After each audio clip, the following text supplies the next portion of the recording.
Welcome back Brosis di channel Metos ID di segmen pedoman OSCE. Di video sebelumnya, kita sudah membahas tuntas terkait HbA1c sebagai film dokumenter ya, karena kontrol glikemiknya selama 3 bulan. Pada kali ini kita akan membahas foto snapshotnya. Jadi intinya kita bahas terkait gula darah puasa, yaitu GDP, 2 jam postprandial itu G2PP, dan sewaktu, yaitu GDS. Kita semua mungkin sudah hafal di luar kepala angka-angka diagnosis diabetesnya, GDP 126, G2PP 200. Tetapi pernahkah kita berhenti sejenak dan bertanya, apa makna fisiologis di balik setiap tes ini? Kenapa juga ya cut off point-nya ditetapkan seperti itu? Dan di dalam skenario klinis, apa kita memilih satu tes ataupun tes yang lain? Nah, video ini akan menjawab 3 pertanyaan tersebut. Kita akan membedah fisiologi di balik setiap tes, apa yang sebenarnya kita ukur, dan juga kriteria diagnosis terkini. Jadi, angka-angka berdasarkan panduan terbaru. Aplikasi klinisnya juga ya, memilih tes yang tepat untuk pasien yang tepat. Karena dengan memahami ini, itu akan mempertajam nalar kita untuk diagnostik, jauh melampaui sekedar kita menghafal angka pada tabel-tabel. Jadi tentu setiap tes itu memberikan informasi yang unik terkait hemostasis glukosa pada pasien. Contoh glukosa darah puasa ya, atau GDP. Biasanya tuh diukur setelah pasien puasa kalori selama 8 jam.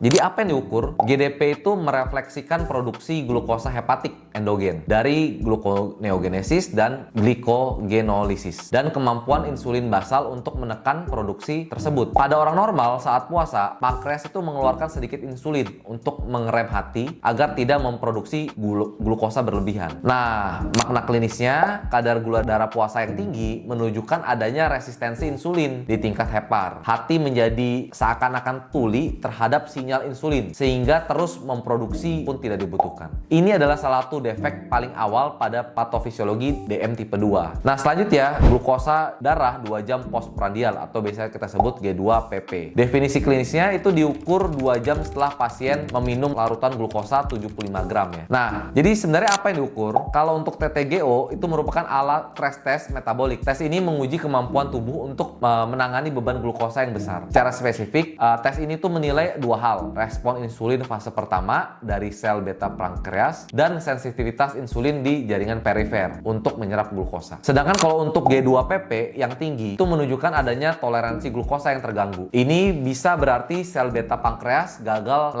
mengeluarkan insulin dengan cepat dan cukup, atau sel-sel otot resisten terhadap kerja insulin, atau keduanya. Nah, yang terakhir, glukosa darah sewaktu atau GDS, di mana ini diukur kapan saja ya, pasti udah sering, tanpa memperhatikan waktu makan terakhir. Jadi yang diukur itu sebenarnya kayak acak dari kondisi glikemik. Kekuatan dari GDS ini merupakan untuk mendiagnosis pasien yang sudah bergejala. Pada individu sehat, mekanisme regulasi glukosa sangat kuat sehingga GDS jarang sekali melonjak sangat tinggi. Nilai GDS yang tinggi itu di atas sama dengan 200 mg per desiliter. Tapi wajib ya ditambah dengan gejala klasik, yaitu penanda bahwa sistem hemostatis glukosa telah gagal total. Tes ini memiliki sensitivitas tinggi, namun sensitivitasnya rendah untuk screening pada populasi tanpa gejala. Nah, sekarang kita masuk ke angka-angka nih. Kriteria ini diambil dari Panduan Perkeni 2021 dan juga ada 2024 yang secara umum seragam. Jadi untuk kriteria diagnosis diabetes dan prediabetes, beberapa poin nih kita bisa lihat di sini. Untuk prediabetes itu memiliki 2 subkategori, glukosa darah puasa terganggu atau GDPT dan toleransi glukosa terganggu TGT. Pasien bisa memiliki salah satu ataupun keduanya. Sedangkan untuk diagnosis DM, hasil abnormal itu dari GDP, GD2PP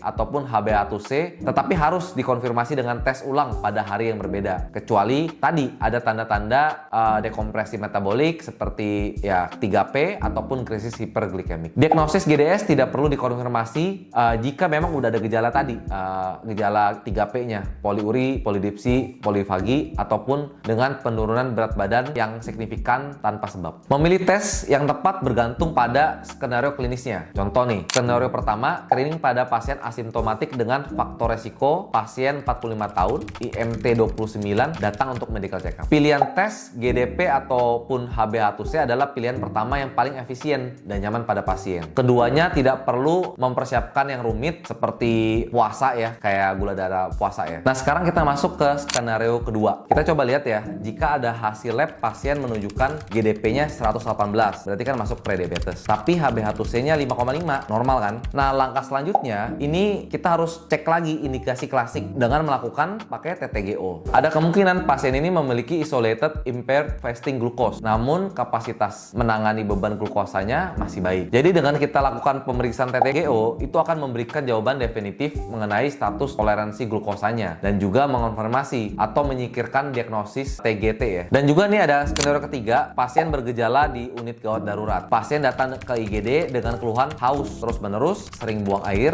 lemas, dan napas berbau buah. Nah, pilihan tesnya itu kita jangan tunda-tunda. Kita harus melakukan memakai GDP atau TTGO. Kita segera cek GDS. Jika hasilnya di atas 200, diagnosis DM sudah tegak dan kita bisa langsung memulai tata laksana krisis hiperglikemik. Misalnya tata laksana ketosis atau SHH ya. Jadi bagaimana kita menggabungkan semua ini? Anggaplah GDP, GD2PP, dan GDS sebagai foto-foto investigasi. Sementara HbA1c adalah laporan rangkuman kita selama 3 bulan. GDP dan GD2PP memberikan kita mengetahui mekanisme spesifik mana yang terganggu, regulasi basal hepar ataupun respon postprandialnya. Sedangkan GDS memberi kita tahu untuk tingkat keparahan dekompensasi saat itu. Sedangkan untuk HbA1c memberikan kita gambaran seberapa lama dan seberapa parah masalah ini telah berlangsung secara rata-rata ataupun secara 3 bulan. Seorang pasien biasanya juga memiliki GDP normal, namun GD2PP-nya sangat tinggi. Ini menunjukkan masalah utamanya adalah hiperglikemik postprandial. Informasi ini bisa membantu kita untuk memilih terapi yang lebih menargetkan lonjakan gula setelah makan. Inilah mengapa kita harus memahami nih setiap tes secara individual, karena informasi-informasi tersebut sangatlah berharga. Nah, jadi kita coba simpulkan ya alur pikir diagnosis kita pada pasien. Pertama, kita wajib paham fisiologi GDP, itu mengukur regulasi basal hepar. G2PP itu mengukur respon terhadap beban glukosa, dan GDS itu merupakan tes untuk kondisi akut dan atau bergejala. Kedua, hafalkan kriteria diagnosis. Kuasai angka-angka dari perkeni ataupun ADA sebagai dasar kita pengambilan keputusan. Dan yang ketiga, pilih tes sesuai dengan konteks. Gunakan tes yang paling efisien dan informatif untuk skenario klinis yang kita hadapi.